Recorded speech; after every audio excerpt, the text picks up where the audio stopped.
Hi friends, మీరు ఎప్పుడైనా world మ్యాప్ని క్లియర్గా అబ్జర్వ్ చేస్తే ఒక ట్విస్ట్. రెండు దేశాలు మనకు కనిపిస్తాయి. అవే యెమెన్, ఒమన్.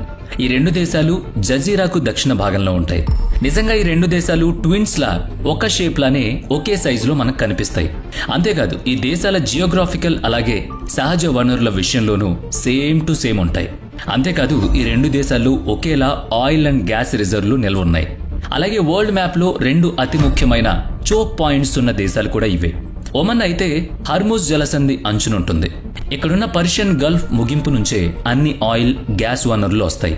ఆ తర్వాతే ఇవి ఒమన్ గల్ఫ్ నుంచి మిగిలిన ప్రపంచ దేశాలకు వెళతాయి. అలాగే యెమెన్ కూడా అంతే. ఇది బాబెల్ మాండేబ్ జలసంధి వద్ద ఉంటుంది. ఈ ప్రాంతంలోనే ఆసియా అలాగే యూరప్ దేశాల ట్రేడ్ 80% జరుగుతుంది.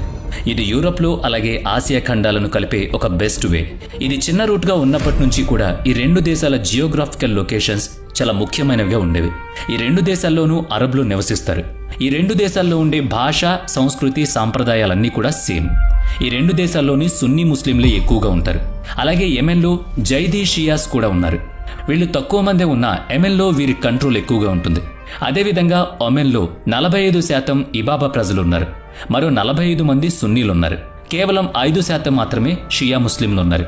ఇక్కడ నేను చెప్పేది ఏంటంటే ఈ రెండు దేశాల్లో కూడా పలు రకాల ముస్లింలున్నా వీరికి కామన్గా ఉండేది మాత్రం అరబ్. వీటన్నిటిలోనూ ఈ రెండు దేశాలు ఈక్వల్గానే ఉంటాయి. కానీ ఆర్థిక విషయాల్లో మాత్రం చాలా డిఫరెంట్. మిడిల్ ఈస్ట్ కంట్రీస్లో ఒమెన్ అభివృద్ధి చెందిన దేశాల్లో ఒకటి. ఇక హ్యూమన్ డెవలప్మెంట్ ఇండెక్స్ 0.82. ఇదే యెమెన్ హ్యూమన్ డెవలప్మెంట్ ఇండెక్స్ కేవలం 0.42. అలాగే దీని జీడిపి పర్ క్యాపిటల్ ప్రపంచంలో దిగువన ఉన్న వాటిలో 9వ స్థానంలో ఉంది. అదే దీని సరిహద్దు దేశమైన సౌదీ అరేబియా దేశానికి చెందిన హ్యూమన్ డెవలప్మెంట్ ఇండెక్స్ అయితే 0.87 ఉంది. ఇంత డిఫరెన్స్ ఏ సరిహద్దు దేశాల్లోనూ ఉండదు. ఈ దేశంలో 82% తిండి, నీరు లేక minimum education, health care facilities కూడా ఉండవు. దీనివల్ల యెమెన్లో తిరుగుబాటుదారులు పెరిగిపోయారు. లక్షల సంఖ్యలో జనం చనిపోవడం మొదలైంది. ఈ దేశంలో జరిగే సివిల్ వార్ కారణంగా ఏటా లక్షల మంది చనిపోతున్నారు. లక్షల మంది ఈ దేశం నుంచి పారిపోతున్నారు. ఈ ప్రపంచ పటంలో యెమెన్ ఒక దేశమని అందరికీ తెలుసు. కానీ ఆ దేశంలో ఎన్నో గ్రూపులు ఆ దేశాన్ని విభజిస్తున్నాయి. ఇదే ఈ దేశాన్ని వెనక్కి నెట్టేస్తోంది. మరోవైపు హౌతీస్ ఈ దేశంలో పెద్ద పెద్ద నగరాలన్నిటినీ తమ కంట్రోల్లో పెట్టుకుంటున్నారు. వీళ్లకు ఇరాక్ సపోర్ట్ ఉంది. దీనివల్ల ఈ దేశంలో సెంట్రల్ అలాగే దక్షిణ భాగం అల్ ఖైదా ఆక్రమణలో ఉంది. ఈ ప్రాంతంలోనే రెడ్ హైలైటెడ్ ఏరియాలున్నాయి. ఇక ఎక్కడైతే సున్నీ గ్రూపులున్నాయో ఆ ప్రాంతాలకు సౌదీ అరేబియా అలాగే యుఏఈ దేశాలు సపోర్ట్ చేస్తాయి. ఇక ఎల్లో హైలైటెడ్ ఏరియాలు సదరన్ ట్రాన్సిషన్ కౌన్సిల్ కంట్రోల్లో ఉన్నాయి. ఇది యెమెన్ నుంచి దక్షిణ యెమెన్ను సెపరేట్ చేయాలని చూస్తుంది. ఎంతో అందమైన ఎన్నో సహజ వనరులున్న ఈ యెమెన్ ఇలా గ్రూపులుగా ఎలా మారిపోయింది? ఎందుకు ఈ దేశం ఇలా తయారవడానికి కారణమేంటి? ఒమన్లో ఈ దేశం కూడా అన్ని విషయాల్లో సమానంగా ఉంది కదా. అయినా కూడా ఈ దేశం ఇంత వెనక్కి ఎలా ఉండిపోయింది? ఇప్పుడు అదే నేను మీకు చెప్పబోతున్నాను. సో ఈ వీడియోని ఎక్కడ స్కిప్ చేయకుండా ఫుల్గా చూడండి.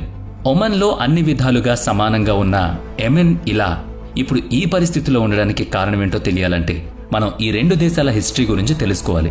ఈ రెండు దేశాలు కూడా 16వ శతాబ్దంలో నాన్ అరబ్ పవర్స్ కంట్రోల్లో ఉండేవి. 1519లో ఒట్టోమన్ రాజ్యం ఉత్తర యెమెన్ను కబ్జా చేసింది.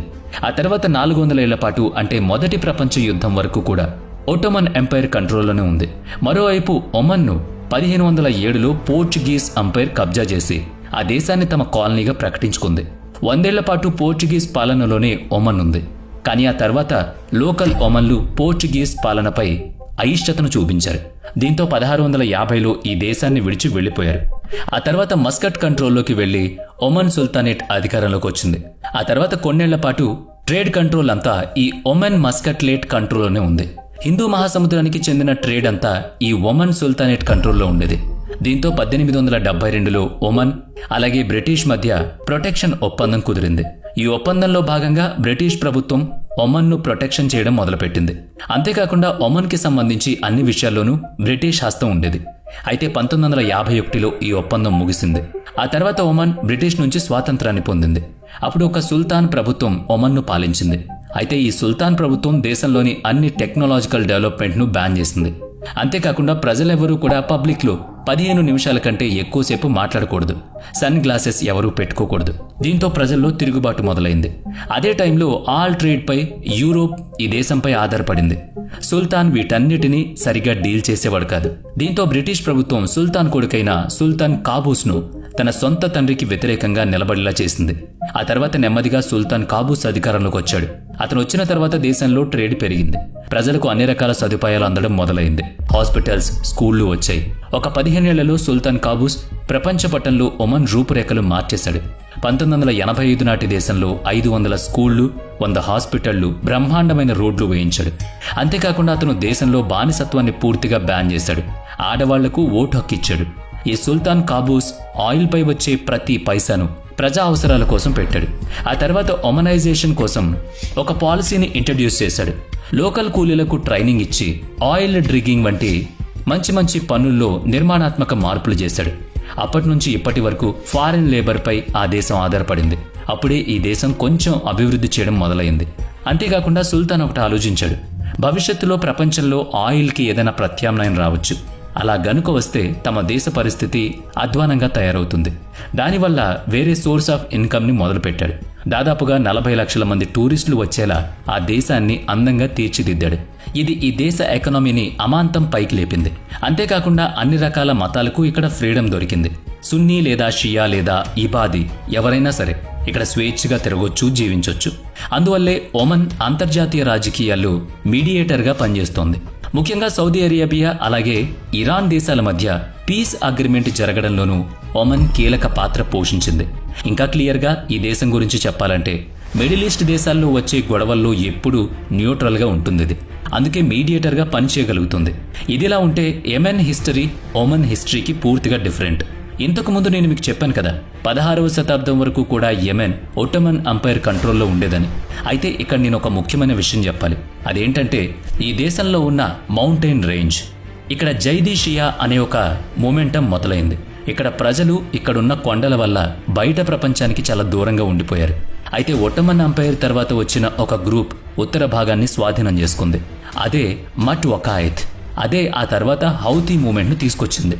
కొన్నాళ్ల తర్వాత యెమెన్ ఉత్తర భాగం జైదీ గ్రూప్ కంట్రోల్లో ఉంటే దక్షిణ భాగం బ్రిటిషర్ల కంట్రోల్లో ఉండేది. అయితే ఆ తర్వాత ఉత్తర యెమెన్, దక్షిణ యెమెన్ 2 విభిన్న ప్రాంతాలుగా మారిపోయాయి.